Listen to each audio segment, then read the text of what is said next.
Begitu dia sudah tadi jadi presiden, boroknya lagi dibuka semua, saudara. Borok soal ijazah SD-nya, SMP-nya, SMA-nya, sampai yaitu ijazah UGM-nya dibongkar. Itu borok habis-habisan.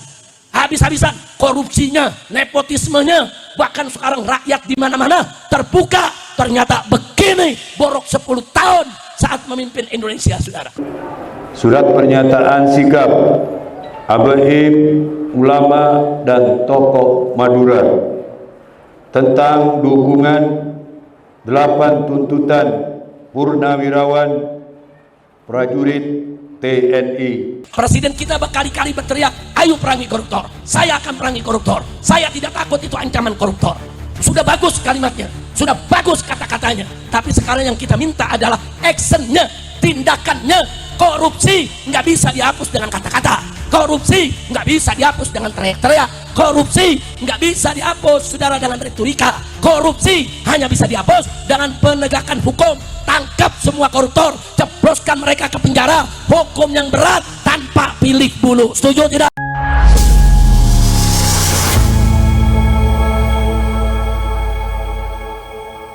Kepada semua di sini, ini negara lagi kacau balau. Ini negara aturannya makin kemari makin gak jelas, saudara. Menteri sama menteri pernyataannya saling menyerang. Menteri sama menteri banyak yang tidak koordinasi. Udah gitu, saudara, banyak yang teriak perangi korupsi, tapi korupsinya makin bertambah. Saudara, memerangi korupsi bukan dengan mulut, bukan. Seorang pejabat kalau mau memerangi korupsi, katakan presiden mau memerangi korupsi, bukan dengan teriak, saudara. Bukan dengan mulut, tapi dengan aturan, dengan regulasi, dengan penegakan hukum. Kalau betul presiden menegakkan hukum, perangi koruptor. Presiden kita berkali-kali berteriak, ayo perangi koruptor, saya akan perangi koruptor, saya tidak takut itu ancaman koruptor. Sudah bagus kalimatnya, sudah bagus kata-katanya, tapi sekarang yang kita minta adalah actionnya, tindakannya. Korupsi nggak bisa dihapus dengan kata-kata, korupsi nggak bisa dihapus dengan teriak-teriak, korupsi nggak bisa dihapus, saudara, dengan retorika. Korupsi hanya bisa dihapus dengan penegakan hukum.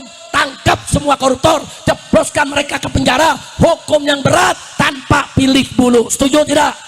Setuju tidak? Takbir. Saya berkali-kali sampaikan, saudara, ini korupsi udah makin gila, triliun-triliunan. Bukan lagi korupsi yang miliaran, bukan ratusan juta, triliun. Saya bertanya masyarakat sini, pernah lihat duit triliunan? Pernah belum?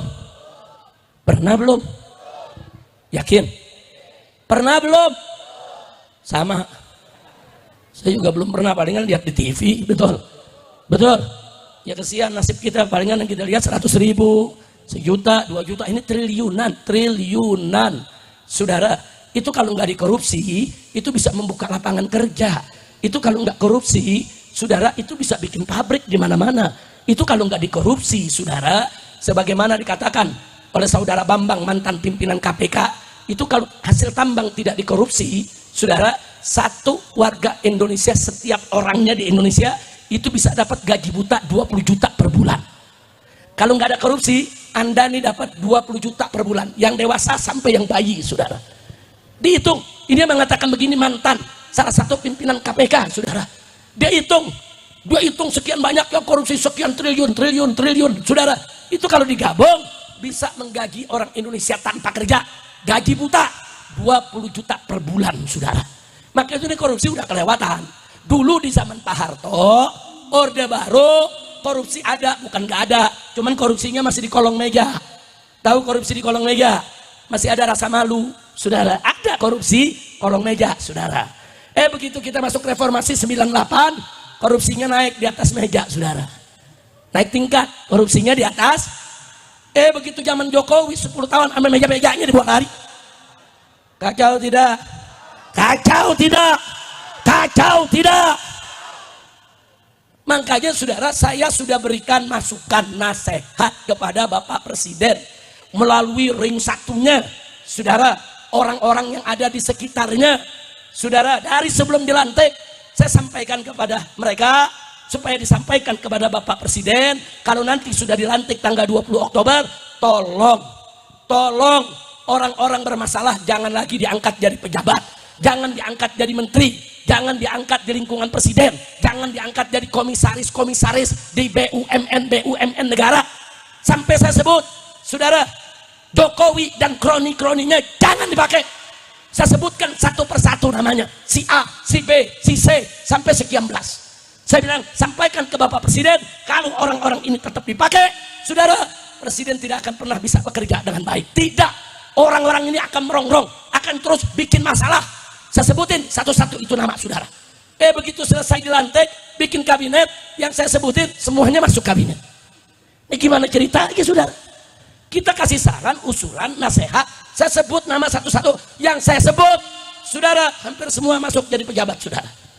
Kita mesennya bukan diangkat jadi pejabat, jangan diberikan jabatan.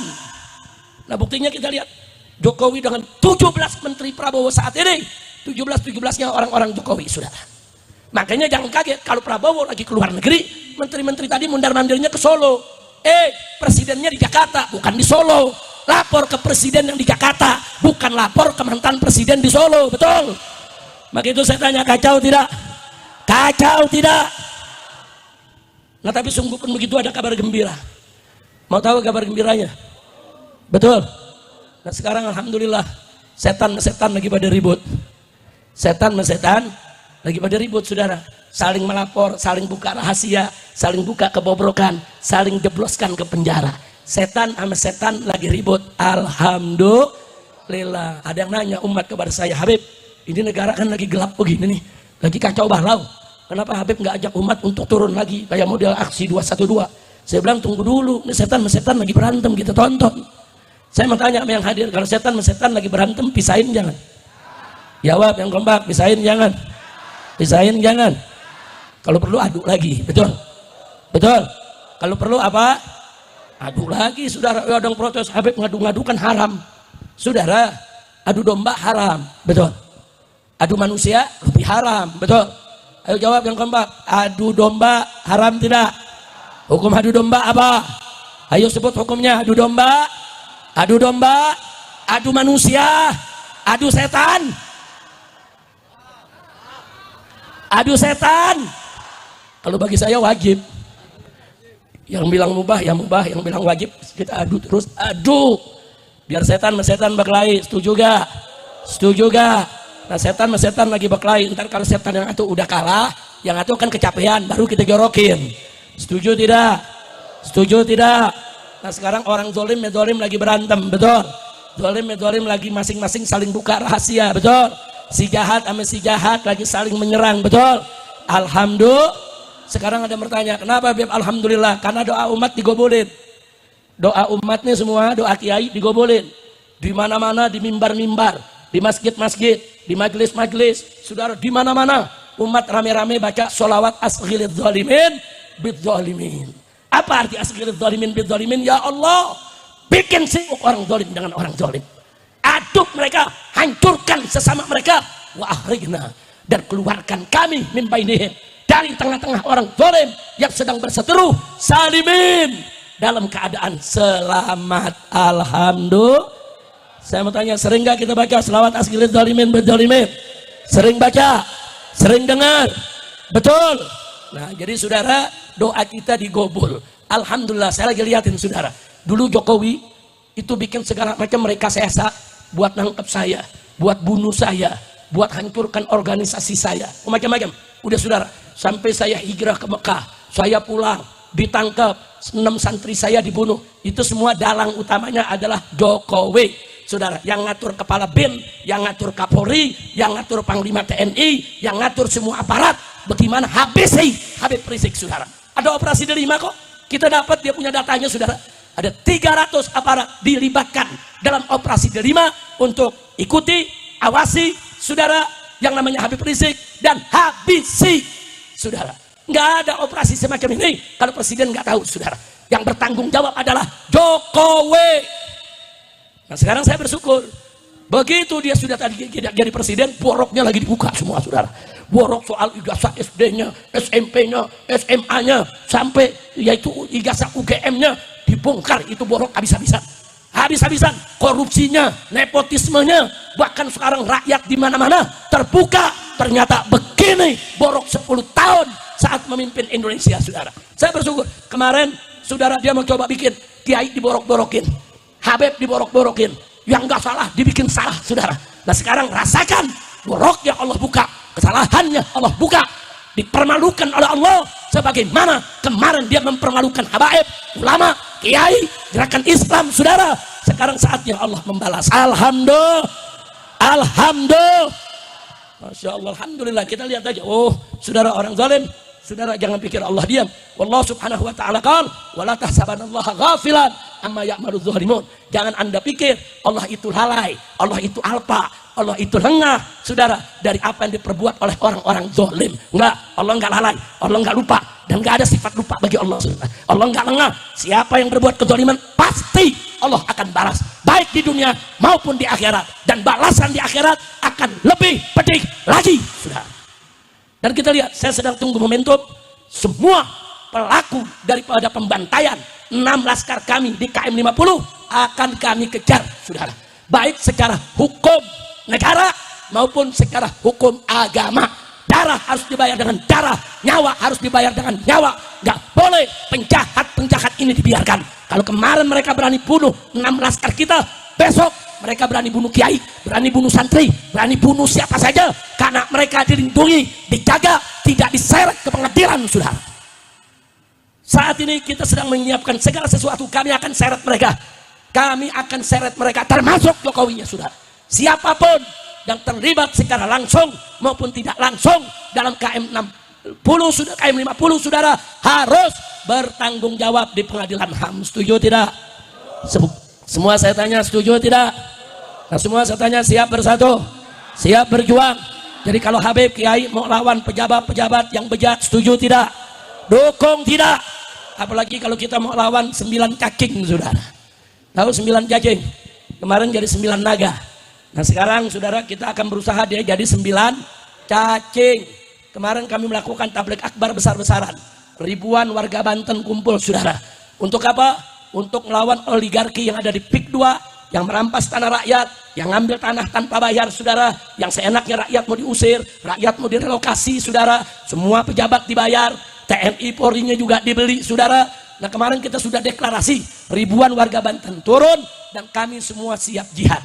Kalau warga Banten diusir, dipaksa, saudara, tanpa ganti rugi yang sebenarnya, mereka semua akan angkat senjata jihad melawan naga-naga 9 yang sudah mulai kurang ngajar, menindas rakyat Indonesia akibat oknum pejabatnya bejat, banyak bisa dibeli. Betul? Memang itu saya mau tanya masyarakat Jawa Barat ini, kalau Banten udah bergolak, Jawa Barat siap tidak perang lawan oligarki busuk? Siap tidak perang lawan mafia jahat? Siap tidak perang lawan oknum-oknum pejabat yang menjadi jongos asing? Siap tidak? Siap bangkit? Siap berjuang? Takbir! Shallu ala nabi. Nah, maka itu saya minta selawat askir dzalimin bidzalimin teruskan baca di majelis taklim, di pesantren, saudara, di masjid-masjid, di langgar, di musola, di mana tempat, baca terus. Kita mohon pertolongan Allah agar yang zalim, saudara, disingkirkan oleh Allah subhanahu wa ta'ala, dan semoga pejabat-pejabat yang zalim semua disingkirkan. Saudara, saya kesian dengan Bapak Presiden. Kenapa? Ini ibaratnya 10 tahun Jokowi pesta, saudara, ngotorin piring, ngotorin sendok, garpu, dan gelas. Nah sekarang Prabowo jadi presiden, Prabowo disuruh cuci itu piring yang kotornya, gelas yang kotornya, saudara. Udah gitu begitu berhenti, ninggalin utang lebih dari 10.000 triliun. 10.000 triliun. Nah dia yang utang, sekarang Prabowo yang mesti bayar, saudara. Maka itu kesian, Prabowo jadi presiden ditinggalkan segudang masalah. Makanya saya sampaikan kepada Bapak Presiden, tugasmu ini berat. Engkau ini nyuci piring, orang lain yang pesta. Engkau ini yang kalang kabut, orang lain yang korupsi. Engkau ini menjadi setengah mati atur negara karena presiden sebelumnya meninggalkan utang, meninggalkan masalah, hukum yang ditubruk. Maka itu saya sampaikan, kalau Anda mau lebih ringan, Jokowi dan kroni-kroninya singkirkan. Kalau Jokowi dan kroni-kroninya disingkirkan oleh Bapak Presiden, para habaib, para ulama, para kiai siap untuk bantu Bapak Presiden memerangi koruptor dan membersihkan negara ini. Betul? Siap bantu Bapak Presiden, siap dukung Bapak Presiden. Takbir! Maka kita bisa katakan, kalau Presiden serius mau perang lawan koruptor, jangan omong-omong saja, jangan ngomong saja, action, bertindak. Kami akan dukung Anda. Betul? Betul? Nah mudah-mudahan, saudara, suara kita didengar. Dan saya yakin Ini acara kita di sini saudara, ini lagi didengerin nih. Intel di BIN, lagi didengerin sama Intel di Mabes Polri. Kemana saya ceramah diikuti, kemana saya ceramah direkam. Enggak, saya bukan mau berontak, saya cuman mau bela Islam, mau bela umat, mau bela rakyat, mau menegakkan keadilan. Kami tidak ridho kalau rakyat ditindas, rakyat diperas, rakyat lebih dimiskinkan. Itu aja. Kita nggak minta kursi, kita nggak minta jadi menteri, kita nggak minta duit, kita nggak minta tanah, enggak. Yang kita minta tegakkan keadilan. Insya. Surat pernyataan sikap ABIM, ulama dan tokoh Madura tentang dukungan 8 tuntutan purnawirawan prajurit TNI. Assalamualaikum warahmatullahi wabarakatuh. Segala puji bagi Allah Subhanahu wa taala, Tuhan alam semesta. Salawat dan salam senantiasa tercurahkan kepada baginda Nabi besar Muhammad sallallahu alaihi wasallam, keluarga dan sahabatnya. Selanjutnya, terkait adanya 8 tuntutan yang disampaikan oleh purnawirawan prajurit TNI yang ditandatangani oleh Jenderal TNI Purnawirawan Fakhrul Razi, Jenderal TNI Tiasno Sudarto, Laksamana TNI Purnawirawan Slamet Subianto, Marsekal TNI Purnawirawan Hanafi Asnan, dengan disetujui oleh Jenderal TNI Purnawirawan Tri Sutrisno, Wakil Presiden ke-6 Republik Indonesia tahun 1993-1998, serta 300 purnawirawan lainnya. Maka kami habaib ulama dan tokoh Madura yang tergabung dalam Aliansi Ulama Madura menyampaikan sikap sebagai berikut. 1. Mendukung penuh terhadap tuntutan para purnawirawan prajurit TNI tersebut sebagai bentuk keprihatinan dan kepedulian terhadap kondisi kehidupan berbangsa dan bernegara yang saat ini tengah dihadapkan pada berbagai tantangan, baik dari aspek ketatanegaraan, hukum, kedaulatan maupun keutuhan NKRI. 2. Kami memandang bahwa tuntutan tersebut lahir dari niat yang tulus demi menjaga marwah bangsa Indonesia di mata dunia serta memperjuangkan nilai-nilai kejuangan dan pengabdian kepada bangsa serta memastikan arah perjalanan bangsa tetap berada dalam koridor konstitusi dan semangat reformasi. 3. Kami mendesak kepada pihak-pihak yang berwenang untuk mendengarkan, menelaah dan menindaklanjuti tuntutan tersebut secara objektif demi masa depan bangsa Indonesia yang lebih adil, bermartabat dan berdaulat. Demikian pernyataan ini kami sampaikan. Atas perhatian dan tindak lanjutnya kami sampaikan terima kasih. Wassalamualaikum warahmatullahi wabarakatuh. Pamekasan 19 Dzulqa'dah 1446 Hijriah atau 17 Mei 2025 Masehi, Aliansi Ulama Madura, Ketua Umum Ali Karar Sin Haji, Sekretaris Umum Kiai Haji Fadli Muhammad Ruham ditandatangani. Takbir, takbir, takbir. Sallu ala Nabi Muhammad.